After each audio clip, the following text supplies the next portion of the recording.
ভুতুড়ে বাড়িতে সন্ধ্যাবেলায় লণ্ঠন জ্বালিয়ে প্রভুপাদ সেই ঘরে গেছে। ঘরে গিয়ে কি আপনি যেতে পারবেন তো?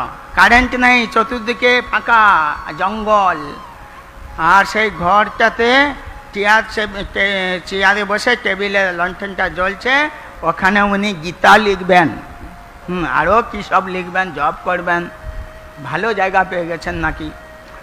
কিন্তু সেই সময় ভূতগুলো যে সেই ঘরে যারা বাস করতো তারা চলে এসছে, শব্দ করছে, উ উ উ, কে রে এগুলো। তারপরে সেই সব পাশাপাশি প্রভুপাদ অনুভব করছে যে এরা অনেকজন আমার কাছে এসছে, একজন নাই। এইবারে প্রভুপাদ জোর দিয়ে বললেন, এই তোমরা যতজন আছো আমার কাছে আসো, দূরে থাকবে না, সব আমার কাছে এখানে আসো। আমি একটা সুন্দর মন্ত্র বলবো, তোমরা অত্যন্ত দুঃখ পাচ্ছ, কষ্ট পাচ্ছ, কিন্তু আমি একটা মন্ত্র বলবো, সেই মন্ত্র আমার সঙ্গে গাইতে হবে, তাহলে তোমরা আনন্দ পেতে পারবে।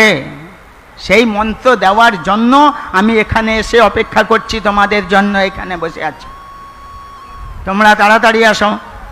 অনুভব করলো অনেক ভূত প্রেত চলে এসেছে। কে যেন, আচ্ছা অভয়চরণ সিরিয়ালে এটা দেখানো হয়েছিল না? তো তখন প্রভুপাদ বললেন, তোমরা যত পারো সুন্দর করে পরিষ্কার করে আমার সঙ্গে উচ্চারণ করে জোরে জোরে বলো, হরে কৃষ্ণ কৃষ্ণ কৃষ্ণ হরে হরে, হরে রাম রাম রাম হরে হরে। এরকম বলতে শুরু করেছে। ওরা তো বিদেহী আত্মা না, কত আর উচ্চারণ করবে, সে কি সব করছে।